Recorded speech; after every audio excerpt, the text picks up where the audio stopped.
just ask us if we could just go all the way to Christ. You know, all of us are like on the halfway most of the time. And this time I have the opportunity to just give it all to God. Just all the way. And I was like crying and I was just praising God to the highest that, God, thank you for this. I've been longing for this kind of spiritual renewal.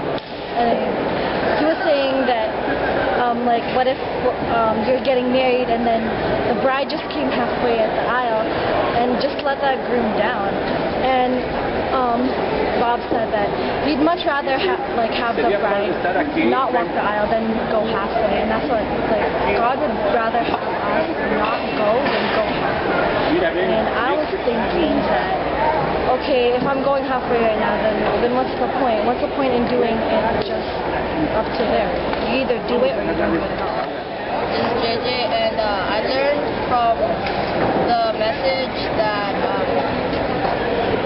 even though we have Jesus Christ and that we're not fully developed on it, that we might still have fear in ourselves, and that we should learn to control it, just like Bob Lentz told us about how he fears the dark, that even though I have some fears too, I'm trying to learn to control it with God's power. And probably I learned a lot about going to a story maker that shouldn't be like when we accept God, probably like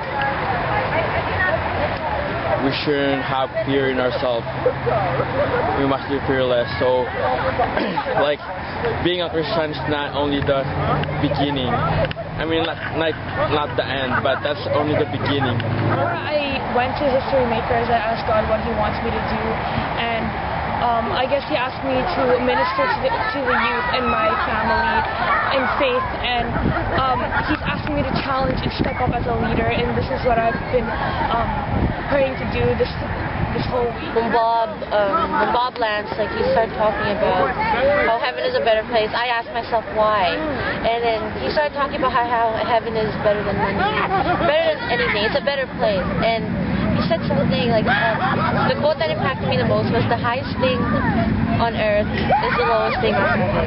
Today, when he asked all of us, well, the people that wanted to go out, right, to like pray to God and like let Him in and stuff, I had trouble surrendering myself to Him because of my problems. But after that, I'm just like, I'm so sorry for, like, blocking you out of myself and stuff. The main theme for this is fearless, and fearless is really something that we should have as a Christian, because the thing that I learned the most is at school we always had that fear to not share to other people because we have a different faith than them. But I realized that it's just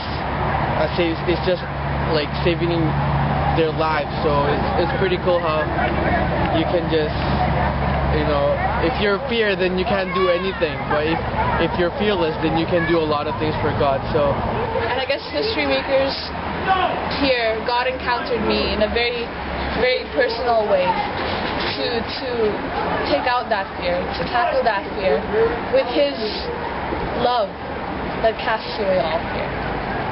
So yeah, I want to go the whole way. I don't want to go halfway anymore. I want to go the full length every day. With the testimony of Bob Lentz, it's just that he told people his story, and for me, sharing my story to other people helps, because my life is a living testimony to other people that God can make miracles. For me, Bob Lentz really touched my heart, because he opened my eyes and made me realize that I should surrender my all to God. And the breakouts, the second session, and it's called Persecuted Yet Fearless. And it was about a guy who went to Vietnam, and he told his story because he was able to smuggle Bibles and he's still not arrested. And it just challenges me because I can do that, and I can, like, what more can we do here in Canada, because it's a free country. And like, he asked the guy, he's like, oh, when you go back to Canada, just ask the people in Canada to pray for us, because that's all we need.